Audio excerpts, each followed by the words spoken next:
उसी कुंज की ओर चलें, पर ये क्या।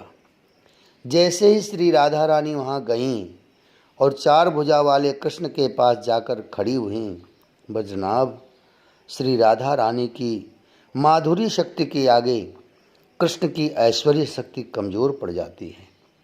और आज भी वही हुआ।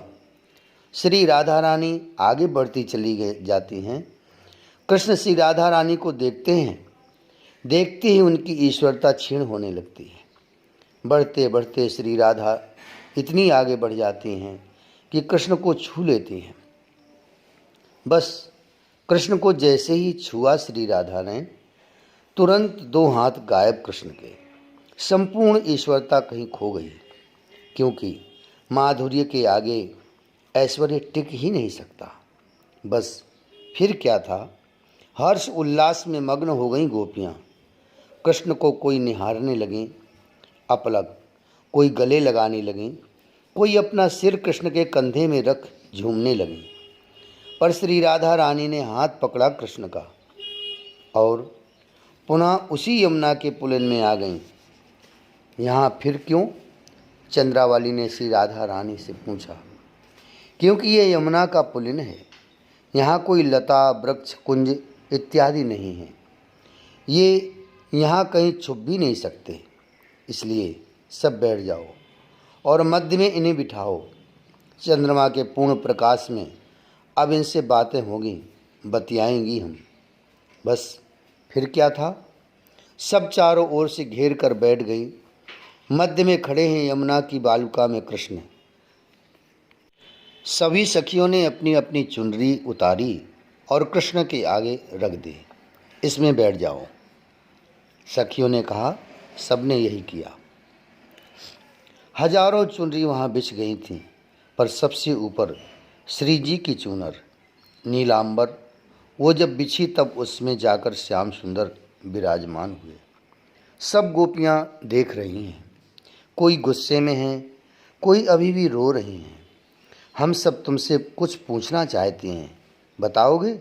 श्री राधा रानी ने सब सखियों की ओर से पूछना शुरू किया। तुम बुद्धिमान हो, हम तो गंवारन हैं। अब हमें समझा दो, क्योंकि समझाने में भी तुम निपुण हो। श्री राधा रानी नयन मिलाकर कृष्ण से बतिया रही थी। क्या पूछना है, पूछो, श्याम सुंदर ने हंसकर कहा। श्याम सुंदर, तीन प्रकार के लोग होते हैं। एक प्रेम के बदले प्रेम करते हैं, एक वे होते हैं जो प्रेम ना करने वालों से भी प्रेम करते हैं, और एक वे होते हैं जो प्रेम करने वाले से प्रेम ना करें, उन्हें कष्ट और दुख देकर स्वयं प्रसन्न हो। इसमें श्रेष्ठ कौन है? श्री राधा रानी ने ये प्रश्न किया श्याम सुंदर से। गंभीर हो गए थे श्याम। फिर बोले, प्यारी, प्रेम करने के बदले प्रेम, ये तो स्वार्थ हुआ, है ना?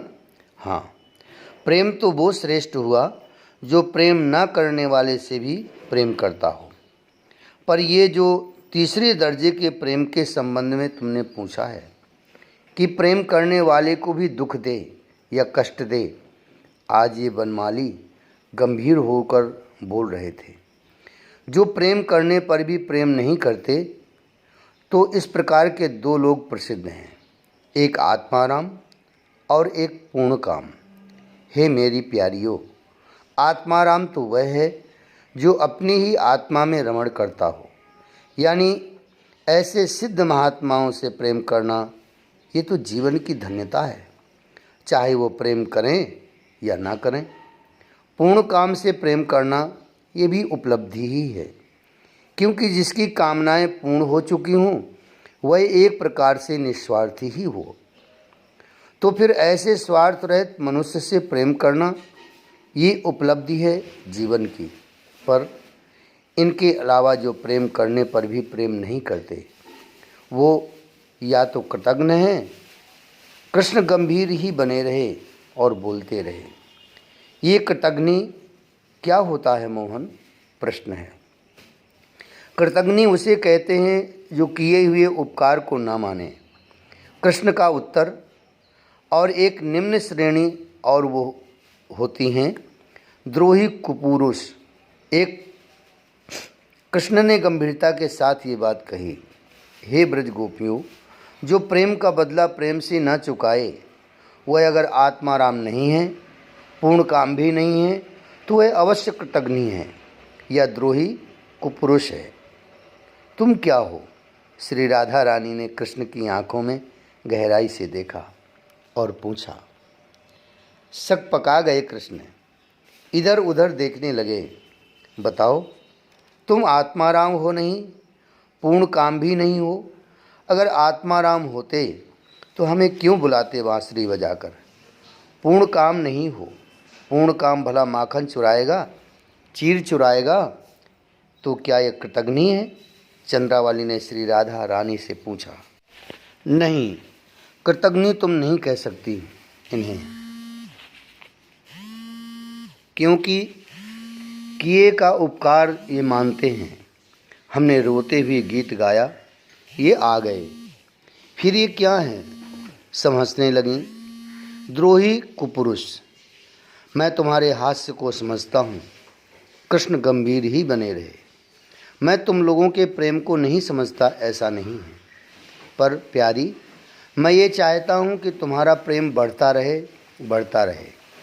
इसलिए ही मैं अंतर्ध्यान हुआ था। इस विरह से प्रेम बढ़ता है, बढ़ा है। जैसे हे प्यारी, निर्धन को धन मिल जाए, फिर वह धन खो जाए तो उस निर्धन की समस्त वृत्तियाँ उस धन पर ही लग जाती हैं। हर समय वह धन का ही चिंतन करना चाहता है और करता रहता है। ऐसे ही मैंने सोचा था कि मैं तुम्हें मिल जाऊं, फिर विरह दे दूं, तो इससे प्रेम और बढ़ेगा। हाँ, और मैं देख रहा हूँ कि पहले की अपेक्षा प्रेम और बढ़ा ही है। हे प्यारी सखियों, तुमने जो त्याग किया है मेरे लिए, ऐसा त्याग बड़े बड़े योगेंद्र मुनेंद्र भी नहीं कर सकते। जिस परिवार के राग और मोह को छोड़कर पाना बड़े बड़े बैरागियों के लिए भी मुश्किल होता है, तुमने उस राग मोह ममता की पक्की रस्सी को क्षण में ही तोड़ दिया और मेरे पास चली आई। तुम्हारे जैसा त्याग किस त्यागी ने आज तक किया होगा? सजल नेत्र हो गए थे ये कहते हुए श्याम सुंदर के। ये कृष्ण स्वयं हजारों जन्म भी ले ले तो भी तुम लोगों ने जो प्रेम दिया है, हे गोपियों, इसके आगे कृष्ण कुछ बोल नहीं पाए। उनकी वाणी प्रेम से अवरुद्ध सी हो गई। श्री राधा रानी ने भी अपनी उंगली कृष्ण के मुख में रख दी थी। नहीं श्याम, सिर हिलाया श्री राधा रानी ने। बहुत कुछ बोलने वाले थे श्याम सुंदर, पर श्री राधा रानी ने मना कर दिया। वो तो चरणों में झुक गए थे, पर श्री राधा रानी ने उन्हें उठाकर अपने हृदय से लगा लिया था। जय जय श्री राधे, जय जय श्री कृष्ण। श्री कृष्ण गोविंद हरे मुरारे, हे नाथ नारायण वासुदेव। श्री कृष्ण गोविंद हरे मुरारे, हे नाथ नारायण वासुदेव। श्री वृंदावन बिहारी लाल की जय।